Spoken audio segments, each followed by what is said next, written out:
क्या आपने कभी सोचा है कि आपके दिमाग की असली कैपेसिटी का शायद 1% भी यूज नहीं हो रहा? हमें बचपन से यही सिखाया गया है ना, एक चीज चूज करो, उसमें बेस्ट बनो, बस। लेकिन हिस्ट्री में कुछ लोग थे, लियोनार्डो दा विंची, जो पेंटर भी थे, साइंटिस्ट भी, म्यूजिशियन भी, इन्वेंटर भी। स्टीव जॉब्स टेक्नोलॉजी के साथ साथ कैलीग्राफी और डिजाइन को समझते थे।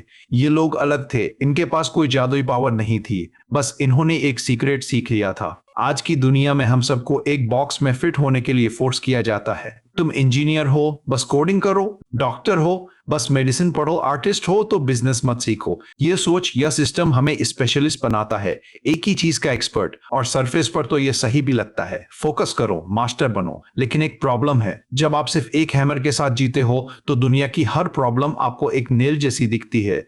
आप लिमिटेड हो जाते हो। इमेजिन करो एक सॉफ्टवेयर इंजीनियर जो बस कोड लिखता है। अब उसी इंजीनियर को थोड़ा साइकोलॉजी पता हो कि लोग कैसे सोचते हैं, थोड़ा आर्ट पता हो कि कलर्स और डिजाइन कैसे काम करते हैं, वो सॉफ्टवेयर अब सिर्फ फंक्शनल नहीं, ब्यूटीफुल भी बनेगा, यूजर फ्रेंडली भी। और यही डिफरेंस है एक एवरेज प्रोडक्ट और एक रेवोल्यूशनरी प्रोडक्ट के बीच। पॉलीमैथ का मतलब क्या है? ये कोई jack of all trades master of none वाली बात नहीं है, बिल्कुल नहीं। पॉलीमैथ वो इंसान है जो मल्टीपल फील्ड्स में डीप नॉलेज रखता है और फिर उन फील्ड्स को आपस में कनेक्ट करता है। वो ब्रिजेस बनाता है, ऐसे कनेक्शंस देखता है जो दूसरों को नहीं दिखते।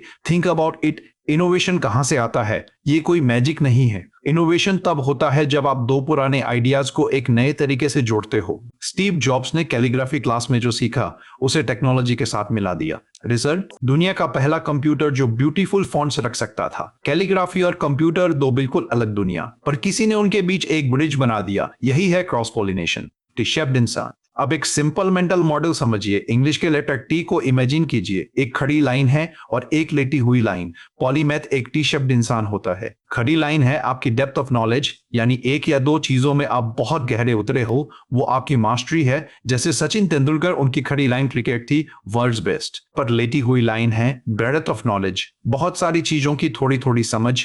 सचिन को बिजनेस, म्यूजिक, कुकिंग में भी इंटरेस्ट था। इससे वो सिर्फ एक क्रिकेटर नहीं, एक वेल राउंडेड इंसान बने।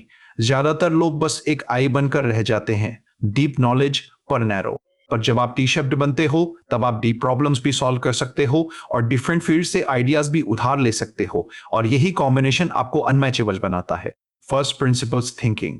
अब एक और पावरफुल कॉन्सेप्ट। इलॉन मस्क से जब पूछा गया कि तुमने रॉकेट साइंस कैसे सीखी, उन्होंने कहा, I think from first principles. First principles thinking का मतलब है किसी भी चीज को उसकी रूट तक जाकर समझना, असम्पशंस को चैलेंज करना। सब कहते थे कि इलेक्ट्रिक कार की बैटरी बहुत महंगी है। यह एक असम्पशन थी। मस्क ने पूछा, बैटरी बनती किस चीज से है? Cobalt, nickel, aluminium. उन्होंने डिस्कवर किया कि इन मेटल्स को डायरेक्टली मार्केट से खरीदकर खुद की बैटरी बनाना रेडीमेड बैटरी से 10 गुना सस्ता था। और यहीं से टेस्ला की रेवोल्यूशन शुरू हुई। यह सोचने का तरीका आपको क्राउड की सोच से आजाद करता है। ऐसा ही होता है से निकालकर ऐसा क्यों होता है पर लाता है।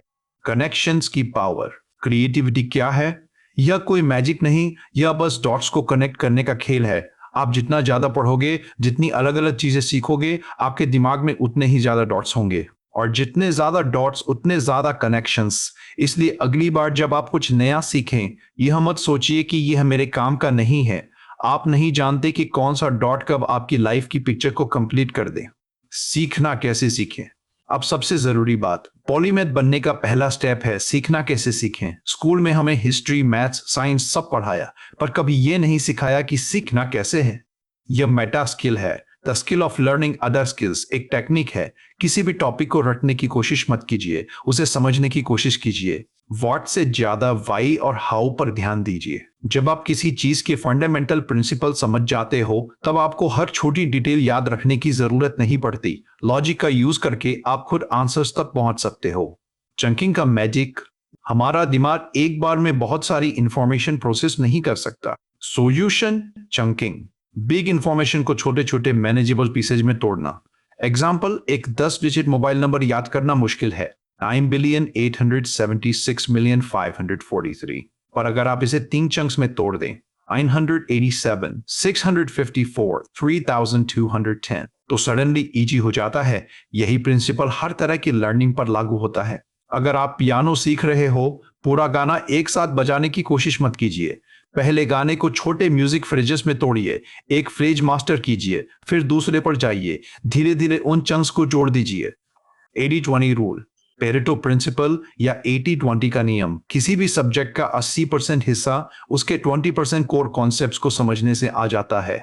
एग्जाम्पल, इंग्लिश बोलना सीखने के लिए पूरी डिक्शनरी याद करने की जरूरत नहीं, सिर्फ 1000 से 2000 सबसे कॉमन वर्ड्स और कुछ बेसिक ग्रामर रूल्स और आप 80% से ज्यादा डेली कन्वर्सेशन समझ और बोल सकते हो। पॉलीमैथ जो बहुत सारी चीजें सीखना चाहता है, उसके लिए यह स्मार्ट तरीका है। पहचानिए कि वो कौन से 20% आइडियाज हैं जो आपको 80% अंडरस्टैंडिंग दे देंगे।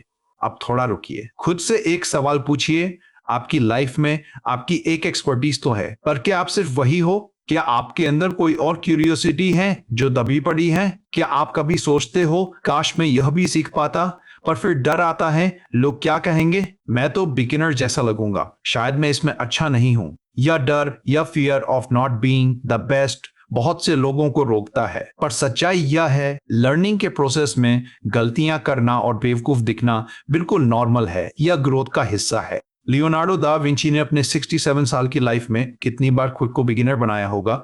हर नए फील्ड में वो फिर से एक स्टूडेंट थे और यही उनकी स्ट्रेंथ थी। बिगिनर्स माइंडसेट, मैं यहाँ एक्सपर्ट बनने नहीं, सीखने आया हूँ, यह सोच आपको ओपन माइंडेड बनाती है, सवाल पूछने के लिए एनकरेज करती है, क्योंकि जब आप एक्सपर्ट बन जाते हो तो आपका दिमाग बंद होने लगता है, आपको लगता है कि आप सब कुछ जानते हो। पर जब आप बिगिनर होते हो, आपका दिमाग एक स्पंज की तरह होता है जो हर तरफ से ज्ञान सोखने के लिए तैयार रहता है। रियल ग्रोथ इसी माइंडसेट में है। एक और इंपॉर्टेंट बात, हम एक ऐसी दुनिया में जी रहे हैं जो हर रोज बदल रही है। आर्टिफिशियल इंटेलिजेंस, ऑटोमेशन बहुत तेजी से जॉब्स को बदल रहे हैं। आज जो स्किल वैल्यूएबल है, हो सकता है 10 साल बाद उसकी कोई जरूरत ही ना हो। ऐसे में सिर्फ एक स्किल के भरोसे रहना बहुत रिस्की है। स्पेशलिस्ट एक ऐसे पेड़ की तरह है जिसकी रूट्स बहुत गहरी हैं, पर सिर्फ एक ही जगह पर। अगर वहां सूखा पड़ गया तो वो पेड़ मर जाएगा। पर पॉलीमैथ एक ऐसे पौधे की तरह है जिसकी रूट्स कई अलग अलग जगहों पर फैली हैं। अगर एक जगह पानी खत्म भी हो जाए तो वो दूसरी जगह से पोषण ले सकता है। फ्यूचर में अडेप्टेबिलिटी यानी बदलते वक्त के साथ खुद को बदलने की काबिलियत सबसे जरूरी स्किल होगी, जो इंसान तेजी से सीख सकता है, अलग अलग आइडियाज को जोड़ सकता है और किसी भी नई सिचुएशन में ढल सकता है। वही इंसान आने वाले कल का असली विजेता होगा। तो क्या आप तैयार हो अपने दिमाग के उस 99% हिस्से को अनलॉक करने के लिए जो अभी तक ताले में बंद है? पॉलीमैथ बनना यह कोई ओवरनाइट प्रोसेस नहीं है, यह एक जर्नी है, एक ऐसी यात्रा जिसमें आप हर रोज थोड़ा और सीखते हो, हर रोज अपने आप को थोड़ा और एक्सपेंड करते हो। शुरू करने के लिए बस 2-3 चीजें चुनिए जो आपको नेचुरली अट्रैक्ट करती है और साथ साथ उन्हें सीखना शुरू कर दीजिए। देखिए कि वो चीजें कैसे एक दूसरे से बात करने लगती हैं, कैसे एक फील्ड का ज्ञान दूसरी फील्ड की प्रॉब्लम सॉल्व करता है, और धीरे धीरे आप एक ऐसा इंसान बन जाएंगे जो एक बॉक्स में फिट नहीं होता। आप यूनिक होंगे, वैल्यूएबल होंगे, इरिप्लेसेबल होंगे। अगर आप और गहराई से इस टॉपिक को समझना चाहते हो तो मैं डिस्क्रिप्शन में कुछ रिसोर्सेज रख रहा हूं, और अगर यह वीडियो आपको कुछ सोचने पर मजबूर कर दिया तो लाइक कर दीजिए, चैनल सब्सक्राइब कर लीजिए, क्योंकि मैं ऐसे ही थॉटफुल और वैल्यूएबल कंटेंट लाता रहता हूं। और हाँ, कमेंट में बताइए आप कौन सी 2-3 स्किल सीखना चाहते हो, मुझे सुनना अच्छा लगेगा। बस इतना याद रखिए, आपका दिमाग, आपकी पोटेंशियल उससे कहीं ज्यादा बड़ा है जितना आप सोचते हो। बस उसे थोड़ी आजादी दीजिए, थोड़ी क्यूरियोसिटी दीजिए और देखिए मैजिक होता है। मिलते हैं अगली वीडियो में, तब तक सीखते रहिए, बढ़ते रहिए।